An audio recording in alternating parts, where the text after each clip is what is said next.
Introduction to VLSI. We discussed ICs in our previous tutorial. Now here we're going to discuss the introduction to VLSI. Do you think that it's easier to design a mobile phone with DSP processor, microcontroller, wireless controller, and power management controller? Well, I think it's not absolutely easier to design mobile phones with those. Then you may wonder, what is the exact solution? Who makes it all and what makes it all? Well, the answer is none other than the VLSI. I guess you know the expansion of VLSI. That stands for Very Large Scale Integration. You know this is the field which involves packing more and more logic devices into smaller and smaller areas.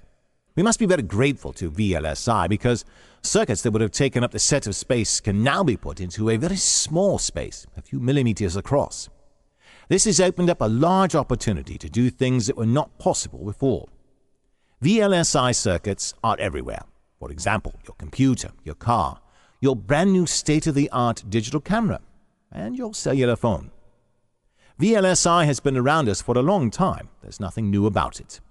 But as a side effect of advances in the world of computers, there have been some dramatic explosions of tools that can be used to design VLSI circuits. Way back in 1965, Gordon Moore noted that the number of transistors on a chip doubled every 18 to 24 months. He made a prediction that semiconductor technologies would double its effectiveness every 18 months.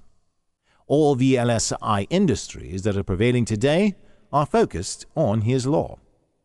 Now, obeying Moore's law, which we have seen in the previous tutorial, the capability of an IC has increased exponentially over the years in terms of computation power, utilization of available area, and yield. The combined effect of these two advances is that we can now put diverse functionality into the ICs, opening up brand new frontiers. Some of the examples of VLSI are embedded systems, where intelligent devices are put inside everyday objects, and ever-present computing, where small computing devices proliferate to such an extent that even the shoes that you wear may actually do something useful, like monitor your heartbeats. Now let's see the definition of VLSI. VLSI is the process of placing thousands, or we can even go with hundreds of thousands, of electronic components on a single chip. Nearly all modern chips employ VLSI architectures. VLSI is an implementation technology for electronic circuitry that is analog or digital. It is concerned with forming a pattern of interconnected switches and gates on the surface of a crystal of semiconductor.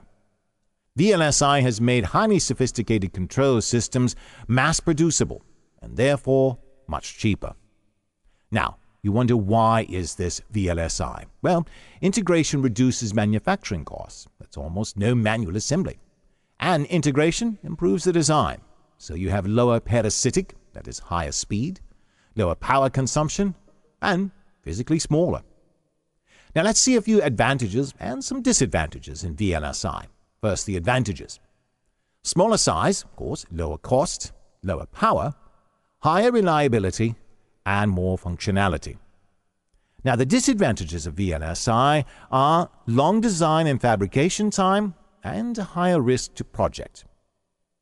Now, that's about all in the introduction of VLSI.